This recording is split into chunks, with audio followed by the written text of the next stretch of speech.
But if you're looking for solutions within the work world or in your organization, you can go to the chapter that pertains, let's say, family business succession, or a chapter on how to deal with a board of directors.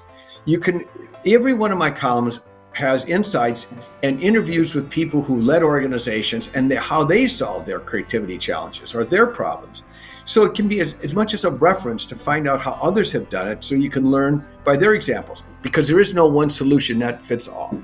So really, you can just scan the table of contents, identify with a problem that you have, and then go to that chapter and read how that person solved the problem. Precisely. All right. Now, you also have some creativity that runs in the family.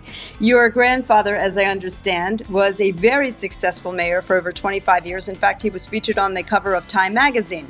Tell us a little bit about him, and how did you continue his legacy? Well, Daniel Hohen was the mayor of Milwaukee in the last century, and as you said, for almost 25 years. Milwaukee was considered, under his leadership, and why he was on cover of Time magazine is he led the best run city in the nation, Milwaukee. And they were constantly featured in the news because of the well practices that he incorporated. It was interesting that Franklin Roosevelt, I have a letter from Franklin Roosevelt thanking my grandfather for sharing so many of the ideas with the president, which became so much of the core to the New Deal. So that legacy continued. I eventually was, even though I was in a business career, I was appointed by the mayor of Milwaukee to head up the port.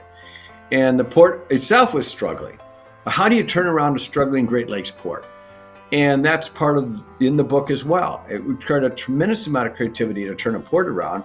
And I felt that was my civic obligation to give back to my family's history and to the citizens of Milwaukee. And that port became the fastest growing port on the Great Lakes, winning every St. Lawrence Seaway Builder Award. So these lessons of business and innovation, they apply not just to business, they apply to governmental agencies, they apply to nonprofits or any organization.